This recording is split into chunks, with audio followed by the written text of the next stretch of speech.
মৃত্যু হলো কেন? স্বাস্থ্যমন্ত্রী জবাব দাও। অবিলম্বে 20 স্যালাইনের সাথে যুক্ত আধিকারিকদেরকে গ্রেফতার করতে হবে।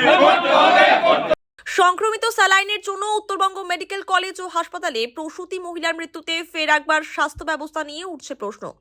শনিবার উত্তরবঙ্গ মেডিকেলে পৌঁছে বিক্ষোভ দেখালেন শিলিগুড়ির বিধায়ক শঙ্কর ঘোষ সহ বিজেপি কার্যকর্তারা।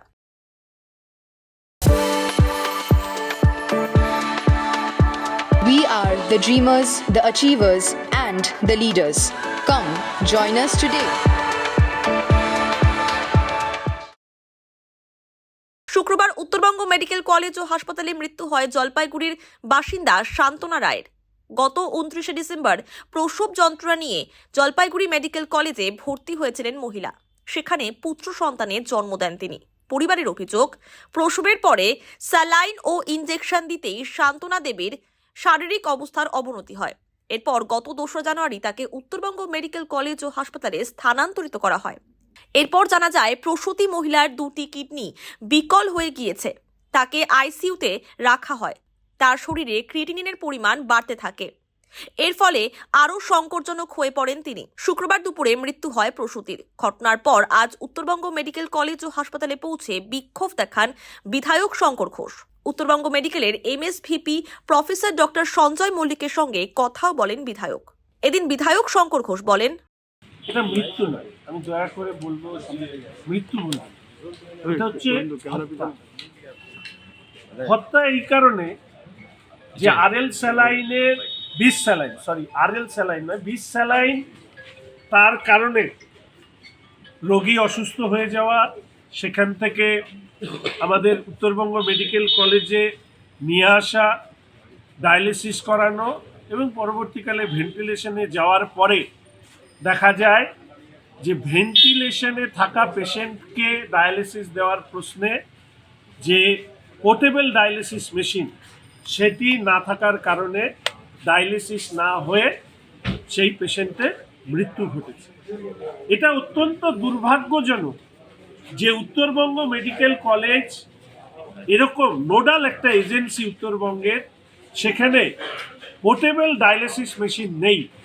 ফলে স্বাভাবিকভাবেই এই রোগীর মৃত্যুটাকে আমরা বলছি যে হত্যা করা হয়েছে। আমরা শুনেছি আমাদের মাননীয় সুপার তিনি বলেছেন যে পোর্টেবল ডায়ালিসিস মেশিনের জন্য বারংবার অনুরোধ করা হলেও স্বাস্থ্য অধিকর্তার পক্ষ থেকে বা স্বাস্থ্য দপ্তর থেকে সেই অর্থ মঞ্জুর করা হয়।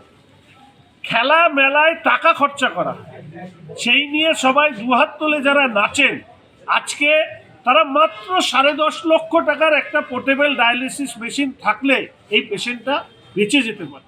আমাদের লজ্জা হওয়া উচিত, সমাজের লজ্জা হওয়া উচিত যে আমরা এই নিয়ে প্রতিবাদ করি না। খেলা মেলা উৎসবে মমতা ব্যানার্জির ভাউতাবাজিদের কথা আমরা শুনি। আজকে আমি প্রশ্ন রাখতে চাই যে আমাদের উত্তরবঙ্গের মানুষ বলে শান্তনা রায়কে কি কলকাতা নিয়ে যাওয়া হলো না? যদি মিদনাপুরের পেশেন্টদের মতন শান্তনা রায়কে গ্রিন করিডোর করে কলকাতা নিয়ে যাওয়া হতো, তাহলে এতদিন উনি বেঁচে ছিলেন, ফলে ওনার প্রাণটা বেঁচে যেতে পারত।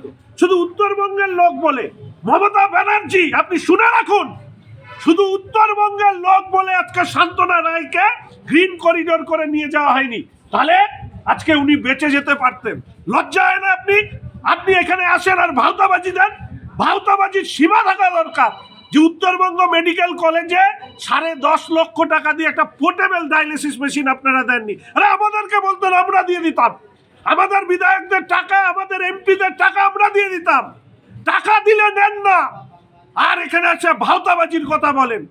আরেকটা জিনিস আমি আপনাদের সামনে বলতে চাই যে এই যে আমাদের মেডিকেল কলেজকে কেন পঙ্গু করে রাখা হয়েছে, আমি বারবার করে বলি উত্তরবঙ্গ বঞ্চিত করে রাখা হয়েছে। বেসরকারি নার্সিং হোমগুলোকে লাভজনক থেকে আরো লাভজনক যাতে হয়, তার জন্য আমাদের উত্তরবঙ্গ মেডিকেল কলেজ সহ উত্তরবঙ্গের স্বাস্থ্য ব্যবস্থাকে মমতা ব্যানার্জি কাটমানি খাওয়া, টাকা মারা একজন মুখ্যমন্ত্রী, তিনি এই সমস্ত নার্সিং হোম থেকে তার দল টাকা খায়, তার জন্য উত্তরবঙ্গ মেডিকেল কলেজকে পঙ্গু করে রাখা হয়েছে। আজকে লজ্জা করে না মমতা ব্যানার্জি? আপনার পুলিশ গুলি খেলে উত্তরবঙ্গ মেডিকেল কলেজে আসে না, কেন আসে না?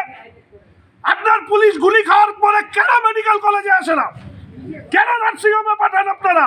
আপনারা জানেন এই মেডিকেল কলেজগুলো হচ্ছে এমন একটা জায়গায় পৌঁছেছে যে প্রাথমিক চিকিৎসা দেওয়া ছাড়া এই মেডিকেল কলেজগুলোর কিচ্ছু করার নেই। পরিকাঠামো শেষ। ডাক্তাররা এখানে ঘুরতে আসেন কলকাতা থেকে, এসে চলে যান। এখানে নির্দিষ্ট সংখ্যক চিকিৎসা পরিকাঠামো এবং তার সহযোগীরা নেই। তার ফলশ্রুতিতে এই মৃত্যু। 50 লক্ষ টাকা ক্ষতিপূরণের দাবি আমরা রাখছি। রোগীর পরিবারকে 50 লক্ষ টাকা ক্ষতিপূরণ দিতে হবে। আরএল স্যালাইন, বিষ স্যালাইনের সাথে যুক্ত যারা, তাদেরকে আইনি প্রক্রিয়ায় আনতে হবে।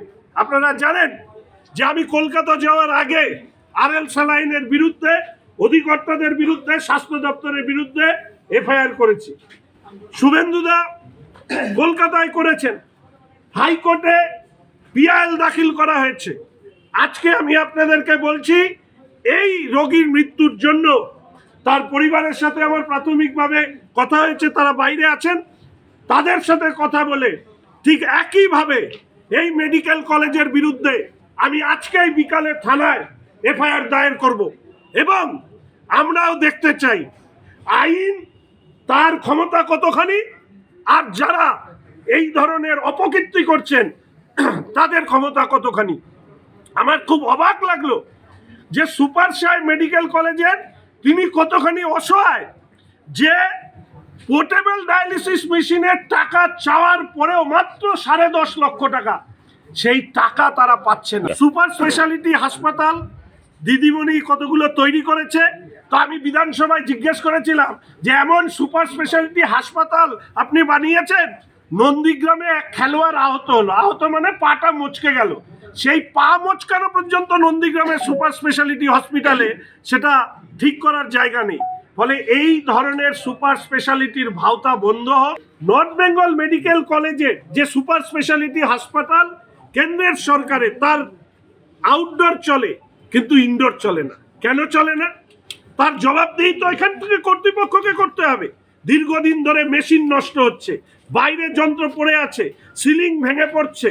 এই সবটা মিলিয়ে উত্তরবঙ্গের স্বাস্থ্য ব্যবস্থাকে পঙ্গু করে দেওয়া, এর জন্য স্বাস্থ্যমন্ত্রীর পদত্যাগ, আরএল স্যালাইনের সাথে যারা জড়িত তাদের বিরুদ্ধে আইনি পদক্ষেপ, 50 লক্ষ টাকা ক্ষতিপূরণ পরিবারকে, এবং উত্তরবঙ্গের স্বাস্থ্য ব্যবস্থাকে পঙ্গু করে দিয়ে বেসরকারি নার্সিংহোমগুলোকে লাভ পাইয়ে দেওয়ার এই সরকার, তার বিরুদ্ধে সর্বাত্মক আন্দোলন ভারতীয় জনতা পার্টি গড়ে তুলবে। অন্যদিকে ডক্টর সঞ্জয় মল্লিক বলেন, পেশেন্ট যখন আমাদের এখানে আসে, জলপাইগুড়ি মেডিকেল কলেজ থেকে পেশেন্টটা রেফার হয়ে আসে। ওখানে পেশেন্টের সিজার হয়েছিল। সিজারের পরে পেশেন্টের ওখানে যে রেফার টিকিটের মধ্যে যেটা লেখা ছিল সেটা ছিল acute kidney shutdown with pure sepsis following LSCS। এই বলে পেশেন্টটা আসে আজ থেকে 21 দিন আগে। পেশেন্ট 21 দিন আমাদের এখানে ছিল। পেশেন্টের অনেকবারই পেশেন্টের ডায়ালিসিস হয়েছিল, কিন্তু পেশেন্টের ডায়ালিসিসে যেভাবে ক্রিয়েটিনিন করার কথা, কমার কথা, সেরকমভাবে কমছিল না। তার সাথে সাথে তার সেপসিসটাও বেড়ে যায়, এবং তার ফলে পেশেন্টের ট্রিটমেন্ট করা সত্ত্বেও পেশেন্ট 21 দিন পরে পেশেন্ট লাস্টের 2-3 দিন ভেন্টিলেটারও চলে যায়, এবং গতকাল দুপুরবেলা পেশেন্ট মারা যায়। না, ইউজুয়ালি এগুলোতে যদি বাড়ির লোকের পক্ষে ডিমান্ড থাকে যে আমরা জানতে চাই যে কি কারণে মৃত্যু হয়েছে, সেটা এমনি যে পোস্টমর্টম, যেটা রোড ট্রাফিক অ্যাক্সিডেন্ট পোস্টমর্টম হচ্ছে, সেটা কজ অফ ডেথ, এটাও একভাবে কজ অফ ডেথ। ইন্টারনাল অর্গানগুলো মানে লিভারে কোনো অসুবিধা ছিল কি না, বা আমরা যেটা বলছি অ্যাকিউট কিডনি ইঞ্জুরি, সেটা অ্যাকিউট কিডনি ইঞ্জুরি ছিল কি না, সেগুলো কিডনি থেকে বায়োপসি নিয়ে এগুলোকে পরীক্ষা করলে যে ক্লিনিক্যাল যে ফাইন্ডিংস, তার সঙ্গে সঙ্গে ভেতরের অর্গানের যে প্যাথোলজি ফাইন্ডিংস, সেটা করেসপন্ডেন্স করা যায়। তো সেটা যদি ওনারা চান, তাহলে ওনারা সেরকমভাবে যদি অ্যাপ্লিকেশন করেন, তাহলে যে কোনো পোস্টমর্টমই পুলিশের ইনকোয়েস্ট দিয়ে আসতে হয়। তো ওটা যদি ওখান থেকে ইনকোয়েস্ট হয়ে আসে, তাহলে আমাদের পোস্টমর্টম ডিপার্টমেন্ট সেটা পোস্টমর্টম করবে, এবং তার সাথে সাথে প্যাথোলজি ডিপার্টমেন্টও সেই অর্গানগুলোকে নিয়ে তারা পরীক্ষা করে তাদের রিপোর্ট তারা দেবে। যে কোনোই এই যে মানে ডিউরিং প্রেগনেন্সি যেটা ম্যাটারনাল ডেথ, সেটা ম্যাটারনাল ডেথ প্রতিটা ডেথই রিভিউ হয়। যে কোনো জায়গায় সব জায়গাতেই হয়। তো সেখানে একটা রুটিনলি এই ডেথটা রিভিউ হবে, কী কারণে মৃত্যু হয়েছে। এবং এই পেশেন্টের অলরেডি দুবার মেডিকেল বোর্ড হয়েছে, কারণ পেশেন্টটা যেহেতু ক্রিটিক্যাল কন্ডিশনে ছিল। তো অলরেডি মানে ডেথ ইজ আন্ডার রিভিউ, এবং তার ফলে সেটা অলরেডি হয়ে গেছে। এবং এরপরে যেহেতু ম্যাটারনাল ডেথ রিভিউ হয়, এটা আবার এই মাসের শেষে স্বাস্থ্য ভবনের সাথে আবার এই মিটিংটা হবে, রিভিউ হবে, ডিস্ট্রিক্ট লেভেলে রিভিউ হবে। তো সেই জিনিসটাই মানে যেটা আসছে সেটা প্লাস যদি রিপোর্টটা উঠে আসে, তখন একটা ক্লিয়ার পিকচার পাওয়া যাবে যে ক্লিনিশিয়ানরা যেটা বলছিল তার সঙ্গে যেটা ফাইন্ডিংস যেটা পাওয়া গেল সেটা সহমত আছে কিনা। আমরা এই এখন অবধি তো এখান থেকে আমরা কোনো পেশেন্ট কিন্তু গ্রিন করিডোর দিয়ে পাঠাইনি সেরকমভাবে। আমাদের অন্য অন্যভাবে যে পেশেন্টগুলো হয়, যেগুলো কোল্ড পেশেন্ট, তারা বাচ্চারা বা অন্য অন্য ক্ষেত্রেও যেগুলো পেশেন্ট সেরকমভাবে থাকে, তারা এতে যায়, এসএসকেএমে যায়। এই পেশেন্টের যখন আমাদের এখানে শেষের দিকে পেশেন্টের ক্রিয়েটিনিন কম ছিল না, তখন একবার কথা হয়েছিল যে পেশেন্টকে রেফার করবার জন্য যদি এর থেকে আমাদের মেডিকেল কলেজ থেকে কোনো বেটার সেন্টারে, সেখানে এসএসকেএমের কথা। এদিকে উত্তরবঙ্গ মেডিকেল কলেজ ও হাসপাতাল ও জলপাইগুড়ি মেডিকেল কলেজ কর্তৃপক্ষ সহ পুলিশ প্রশাসনের বিরুদ্ধে গাফিলতির অভিযোগ তোলেন মৃতার পরিবারের সদস্যরা। আমি আমার পেশেন্টে যে একদম পুরোপুরি সুস্থ ছিল তার যথাযোগ্য প্রমাণ আমার কাছে আছে। তো আমি সুস্থ পেশেন্টকে যখন অ্যাডমিশন করিয়েছি, সেক্ষেত্রে আমার পেশেন্ট আজকে নেই, 27 দিন পর পেশেন্ট আমার মারা যায়। তো আমার পেশেন্ট যদি সুস্থ থাকে, সুস্থ পেশেন্ট যদি আমি অ্যাডমিশন করিয়ে থাকি, আমার পেশেন্ট আজকে 27 দিন চিকিৎসার জন্য যথেষ্ট সময় দিয়েছে। এছাড়া কি বলবো যে সিস্টেমের অভাব না হলে আমার পেশেন্ট আজকে 27 দিন লড়াই করেও সে আজকে আমাদের সাথে নেই। হ্যাঁ, আমরা এটাও জলপাইগুড়িতে বলেছিলাম যাতে কলকাতা নিয়ে যাওয়া যায়, এসএসকেএম হসপিটালে অ্যাডমিশন করা যায়, সেই ব্যাপারেও আমরা মৌখিকভাবে আবেদন করেছিলাম যে আমাদের যাতে সেই ব্যবস্থাটা করা হয়। আমাদের উত্তরবঙ্গ হওয়াতেই হয়তো এই আজকে আমার এই পরিণতি, না হলে আমাদের পাশে হয়তো দেখা গেল আপনারা যদি আরও আগের থেকে থাকতেন, আপনাদের সাথে যদি আরও আগে, এখন যেমন সহযোগিতা পাচ্ছি, আরও আগের থেকে যদি আপনারা সহযোগিতা করতেন, বা আমরাও বিষয়টা এতটা ভাবিনি, বা আমার কোনোদিন এই পরিস্থিতির মধ্যে আমি কোনোদিন পড়িনি। এবং থানা আমার এফআইআর নেয়নি। এবং যখন আমরা এসপি অফিসে যাই, তারপরে গিয়ে থানার থেকে দুজন লোক গিয়ে তখন আমাদের রিটার্ন অ্যাপ্লিকেশন নেবে এসপি অফিসে যাওয়ার পর। এবং থানাতে যখন গিয়েছিল, আমার 2 ভাই গিয়েছিল, তখন তারা গুরুত্ব দেননি।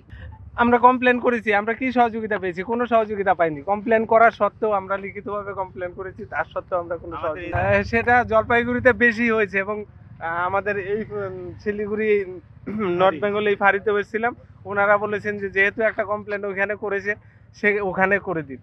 এনারাও কমপ্লেন নেননি। যাই হোক, সেটা সিস্টেমে পড়তে পারে যে ওনারা কমপ্লেনটা এখানে নেবেন না, বা সেটা থাকতে পারে। তবুও সেই বিষয়টা আমরা জলপাইগুড়ি যাওয়ার পর আমরা হেনস্থা হয়েছি। আমার আর কি মনে হবে, আমার এখন একটাই প্রশ্ন, আমার ছেলেটাকে আমি কিভাবে মানুষ করবো? আর এই জ্বলন্ত প্রাণটা যে এভাবে চলে গেল, তার জন্য মানে আমি কি বিচার পাবো? হ্যাঁ, আমরা ময়নাতদন্তের দাবি জানাচ্ছি, এবং যথাযোগ্য যেন বিচার হয়। এবং যে এই সম্পর্কে ডক্টরবাবু যদি দোষী থাকেন, এবং হসপিটাল কর্তৃপক্ষ যদি কোনো গাফিলতি থাকে, এবং সেলাইন সম্পর্কে যে গত 9 তারিখ থেকে যেটা চলছিল, 9 জানুয়ারি থেকে মেদিনীপুর, সেই বিষয়ে যদি কোনো কিছু থাকে, সমস্ত কিছু আমি তদন্তের দাবি জানাচ্ছি।